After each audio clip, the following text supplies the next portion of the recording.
Hello, BookTube. All right, we're back for our impromptu library tour, which is going to continue for the rest of our natural lives. And we're doing biography, my favorite genre, biography. And we are now on to a shelf that has a theme. Oh my God, does it have a theme? We have already dealt with a theme in this biography tour because we hit the batch of my royal biographies. Now we have another theme, and that is American presidents.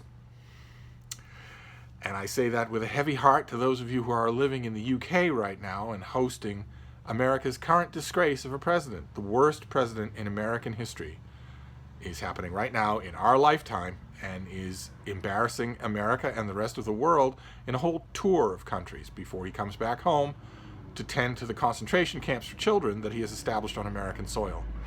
There aren't any books about this person on the shelf, but I do want to warn you, those of you who maybe aren't interested in American presidential biographies, especially now, that's all that's going to be in this video. So I won't hold it against you if you click off and go to maybe one of the 6 or 7 other videos I will upload today.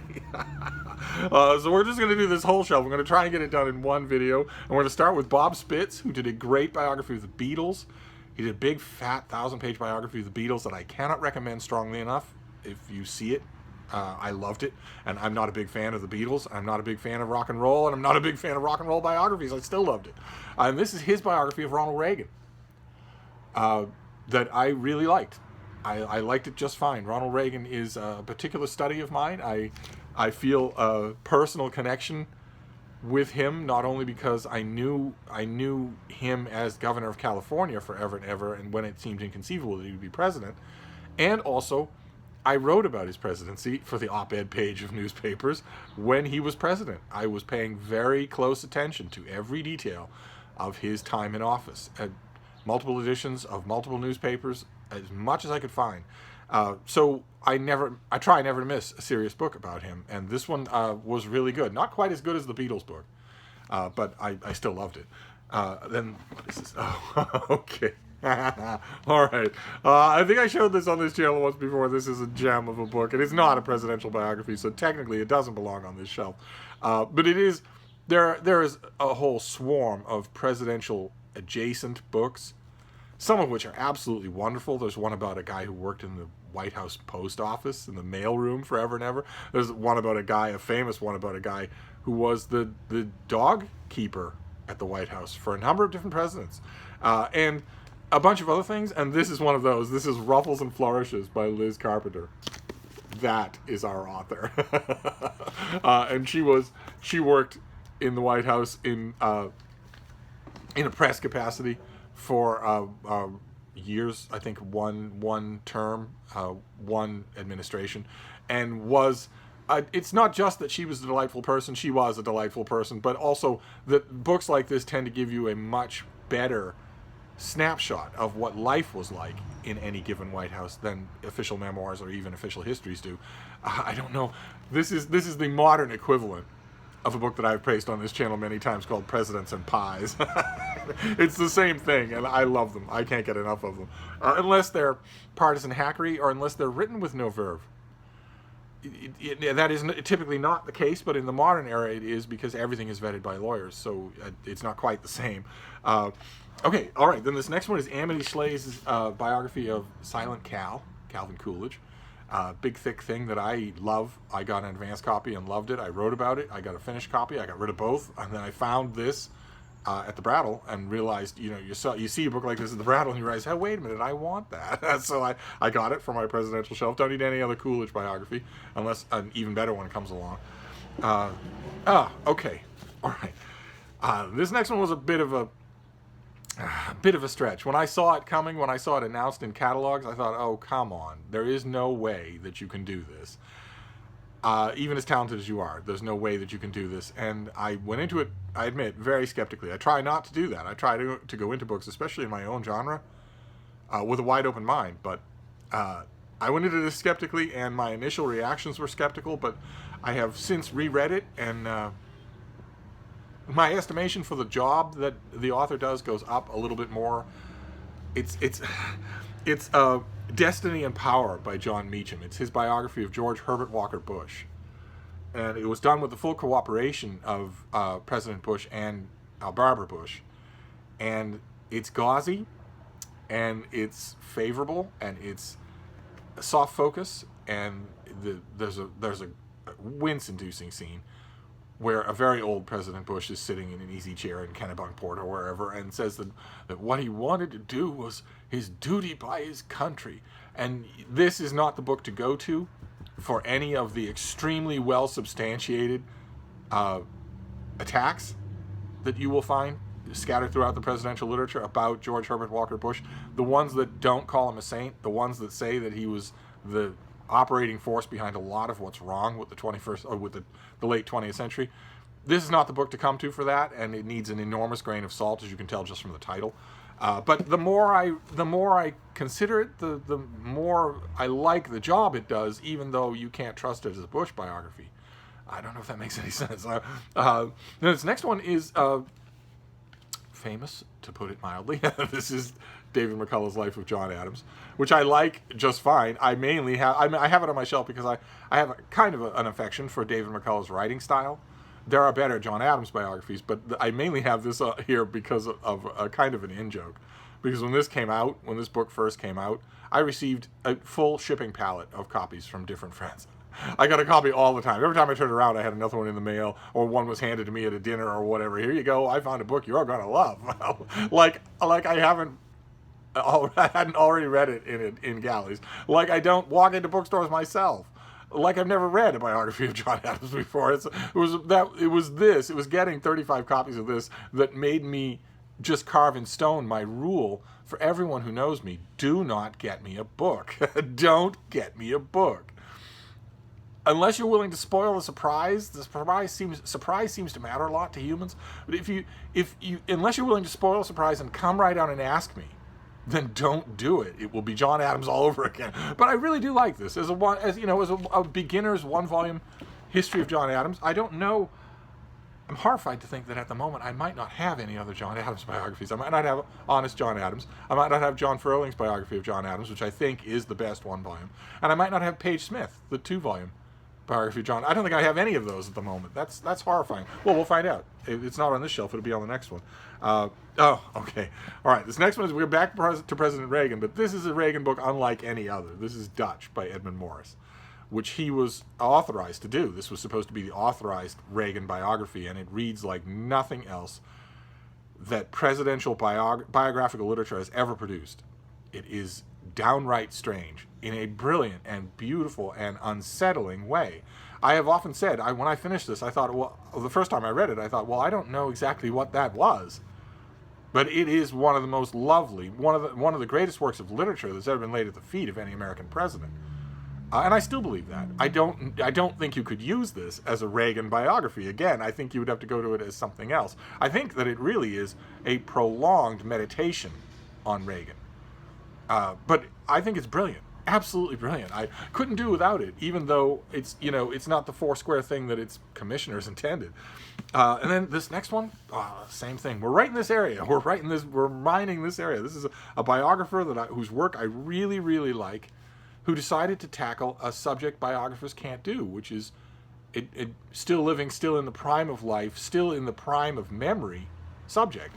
And that's Gene Edward Smith writing about George W. Bush. When George W. Bush is still in the prime of life, he has 30 more years of life in front of him. And we're still fighting the wars that he started. How on earth could a biography like this possibly work? And this largely does. It largely does work. The author, this is an extremely skilled biographer who steps back from certainty when certainty is not available. So, again, like with the last 3 books, you couldn't really take this as a historically objective biography of George W. Bush. The author met with Bush, talked with Bush, was bullied by Bush, and has him and all of the Bush family reading it not with the eye of, there's Grandpapa, and isn't it a shame that he died 50 years ago, but rather this is about, Dad who's alive now. And I found it fascinating. This and the Meacham book on George H.W. Bush, I don't think of really as biographies. I think of them more along the lines of Dutch. They are meditations by extremely skilled thinkers about history and biography. Well worth it for that. Then we get back to Edmund Morris. You probably saw this coming. It was his breakout book, The Rise of Theodore Roosevelt. This is all of the lives that Theodore Roosevelt led before he became president. And it's mesmerizingly good, just fantastically written. Much more controlled Edmund Morris than is in Dutch. And he did 3 volumes on Theodore Roosevelt. I have the other one, Theodore Rex. This is my favorite. This is Roosevelt as president, and it's terrific, just terrific. You would want a lot of other Roosevelt biographies anyway. He's a pivotal figure in his way, as pivotal as Reagan. And I don't know. I'm suddenly realizing the shortcomings in my presidential library. I should have 2 or 3 other Roosevelt biographies. I don't think I do at the moment. I think I just have these 2. But terrific reading. And there's a third one that I don't have. So I'm encountering all sorts of shortcomings here. Then we get back to Gene Edward Smith. This is the book that I just love. This is Grant, a biography that really opened my eyes to the extent to which the characterization of Grant's presidency as a failure was Southern propaganda. It makes such self-evident one-to-one sense that would be true, and yet I never put those 2 pennies together until I read this book. The standard line on Grant is that he was a failure in everything he did except war, and that in war he was the man who won the Civil War, and then when he became president it was a failure. He was weak and his administration was covered in graft, even though he himself was honest. That is the standard line on Grant as president, and this book takes issue with that line and does it grounded in fact. So I found it absolutely fascinating, and it's not the last Grant book. I'm ashamed to see that I have basically one Theodore Roosevelt biography, one John Adams biography, but there are 2 Grant biographies on this shelf. That's got to change. Then this next one is Phyllis Lee Levin. This is a wonderful, wonderful book, The Remarkable Education of John Quincy Adams, one of our greatest presidents, one of our strangest presidents, our most intelligent president. And this book doffs its hat to the education of Henry Adams. The education of Henry Adams is John Quincy Adams, of course, makes the famous cameo appearance at the beginning of The Education of Henry Adams. And The Education of Henry Adams is one of the greatest works of nonfiction that America has ever produced. And this is a doff of the hat to that, but wonderful in its own right. This is just such a warm and accessible biography of a man who was not himself particularly warm and accessible. So, then what have we got? Oh, okay. All right, these next 4 are of a pattern, so we can get through them pretty quick. This one actually doesn't belong here. This is Lewis Gold writing about President William Howard Taft. Only this is a thin book about his time out of office, but before he became Chief Justice of the Supreme Court. President William Howard Taft is the only person in American history who ever held both those positions. And this is a book about the in-between years, so it really doesn't belong here, especially when space is at such a premium. Then we have another book. This is also Lewis Gold, and this also doesn't technically belong here. It's The Presidency of William Howard Taft. It's way too thin. You could write a book 5 times this size on Taft's presidency. I think his presidency is more important than it's typically given credit. But either way, it doesn't. Okay, and here's another one. This is Paulo Coletta's The Presidency of William Howard Taft. This one doesn't have a dust jacket, but these are 2 presidential studies and wilderness year study, and all 3 of them don't belong. This is a shelf for biographies, so I will set these aside. That's one of the things I love about these the library tours just in general, is that it gives you a perfect example. Okay, all right. This is Jonathan Lurie. This is William Howard Taft, The Travails of a Progressive Conservative. There's my guy. But this also doesn't belong here. This is a study of Taft's presidency. So none of them belong here. Only, and all of the actual Taft biographies are in the other room. So that there's a hole here. Okay, this is Scott Greenberger. This is about Chester A. Arthur, the unexpected president. Chester A. Arthur was a creature of pure graft, pure corruption, forever and ever. And then when he unexpectedly became president, he changed his mind. He realized this office is more than that. I am telling all of my old criminal crony Tammany Hall friends, you're not welcome. I am called to a higher service. And when I first heard that, I thought, oh, come on, you cannot possibly make that fly with an oaf like Chester A. Arthur. But this author he gives it the old college try. This is a terrific book from a year of presidential biographies that was just swathed in great works. And this is one of the ones I kept. Okay, then we go back to John Meacham. This is his book on Thomas Jefferson, The Art of Power. A wonderful thing. I think it's my only Jefferson biography. I loved it even more than Fawn Brody's book. I thought that this was just, again, very sympathetic. Meacham is a sympathetic biographer. Some of them are. The question won't be sympathetic. The question will be whether or not they're willing to ignore or fudge facts to support their sympathy. And I don't think, I mean, Meacham does that a bit in the George H.W. Bush book. He doesn't do that at all in this book.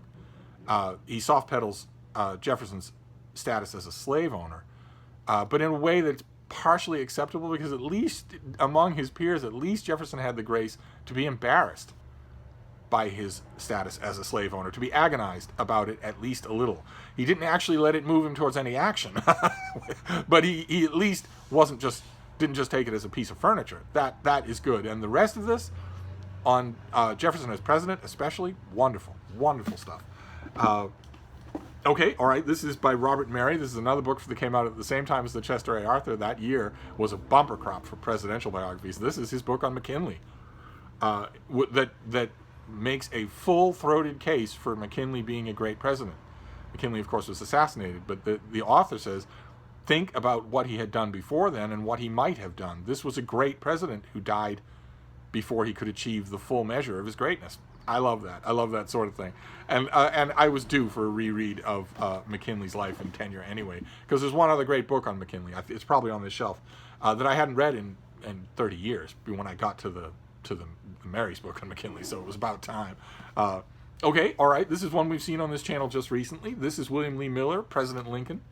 The subtitle is the Duty of a Statesman, and this is really good. This is Lincoln as President.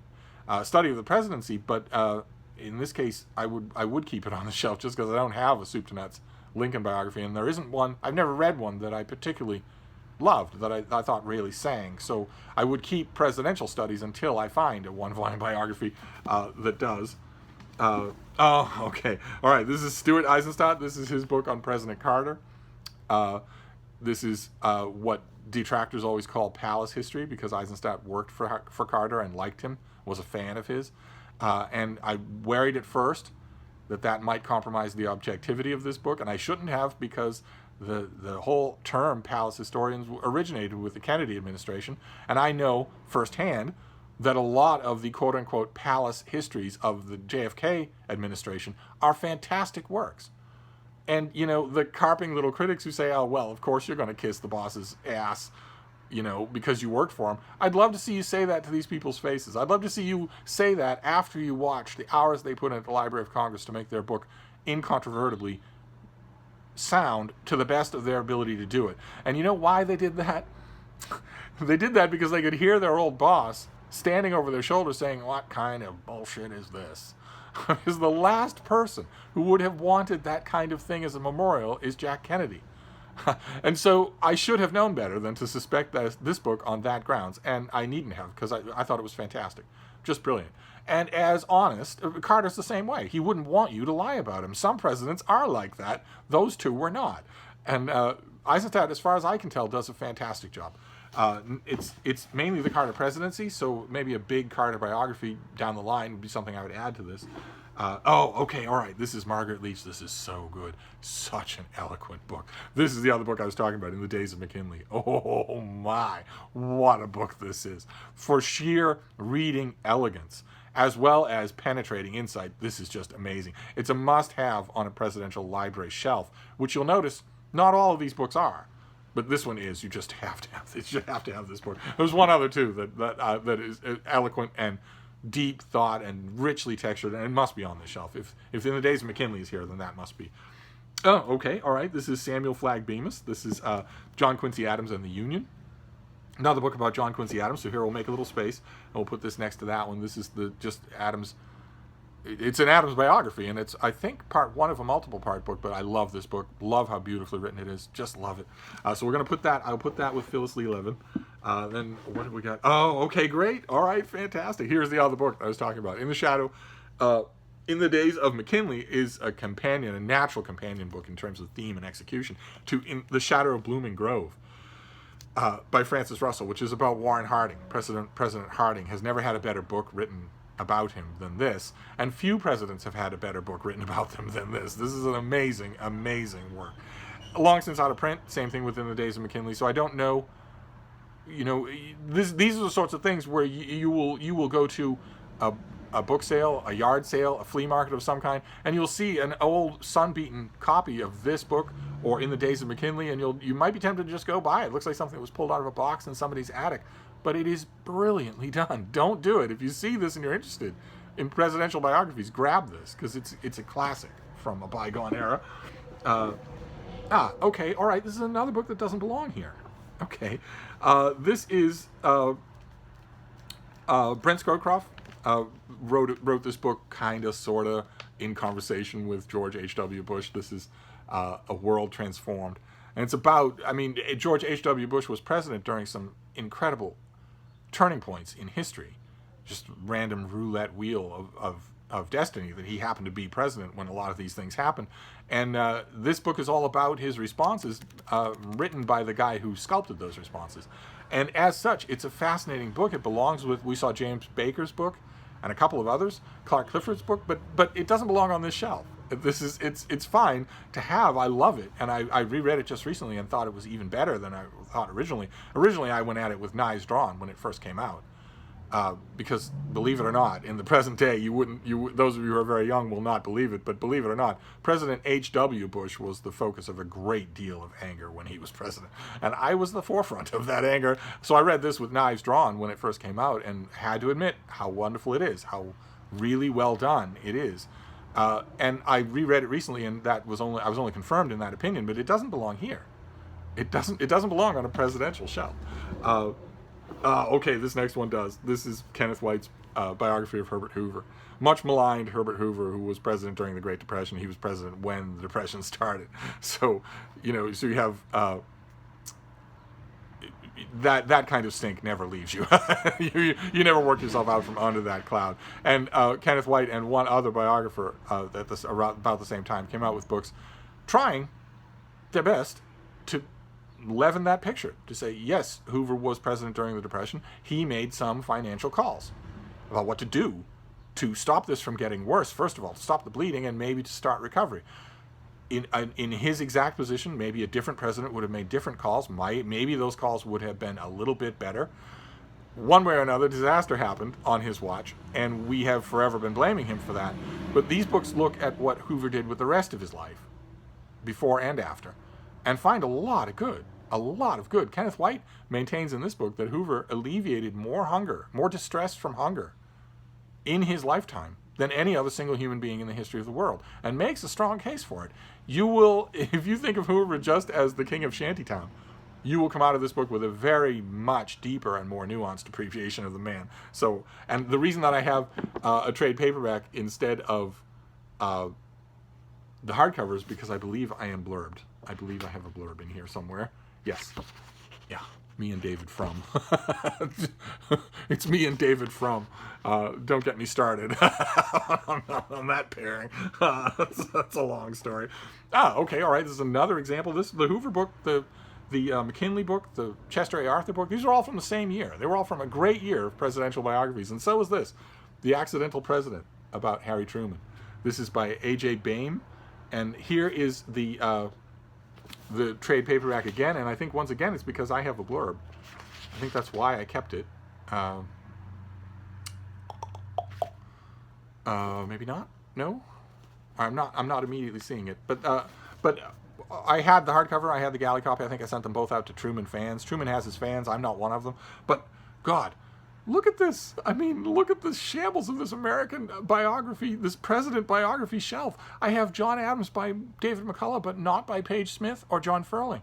I have The Accidental President, but I don't have David McCullough's enormous book on Harry Truman. What on earth? This needs some serious work. This is a perfect call to start going to the Brattle regularly, which means I need to train Frida to go to the Brattle. If I could train her, she doesn't like the subway. And I worry that bringing her to the Brattle, where she's going to squeal and want to be petted by every single person there, might ruin the visit for other people. I take that very seriously. I don't like my visits ruined. I don't want to ruin anybody else's. If I could bring her to the Brattle, all would be solved. I wouldn't have to leave her. maybe we'll give that a try and see if that'll work. But anyway, we're down to the end. We're at the end of this shelf here, and the last one is another Grant biography. This is Ron Chernow's book on Grant in trade paperback, this enormous trade paperback. I thought this was really, really good. Really, really good. A tough look at Grant that's also fair. And I worried about what it was going to be because, like everybody else in the world, I loved Chernow's biography of Alexander Hamilton. And then he wrote his book on Washington that I thought was a travesty, just horrific, just horrific. And that was back to back. And so then I thought, okay, well, he's working on another book, and it's about Grant, and his last book was terrible, and the one before that was great, so who knows what this one will be. I went into this with butterflies in my stomach. But this was absolutely first rate, just fantastic. So there you go. That is a presidential library shelf, and I pulled out a few books. I'm going to leave the space. The temptation is for me to go elsewhere on these shelves and find the presidential biographies and put them in the space that I cleared just now. But then you wouldn't see them. So I'm going to leave that space bare, and we'll deal with those, and then I'll reorganize everything once we're done. But that didn't take too long, considering it's a whole shelf of U.S. presidents. There are more presidential biographies in here scattered around, but that was the bulk of them. And boy, oh boy, what am I missing? I am missing so much. I know I have Lou Cannon's 2-volume book on Reagan. I know I do. And the Reagan Diaries, that should be here. And you name it, there are 4 biographies of Theodore Roosevelt that are worth having. And Fawn Brody's book on Jefferson is not here. It should be. Is it here somewhere else? We'll find out together. I'm a little alarmed. We'll find out together. That's why I need a tall bookcase right here at this window, and with lots of extra space, so that I can just add to the genre that I love the most. But time will tell. I will wrap this up for now, but we have lots of other bookish stuff to talk about, so I will be back. Thank you, BookTube.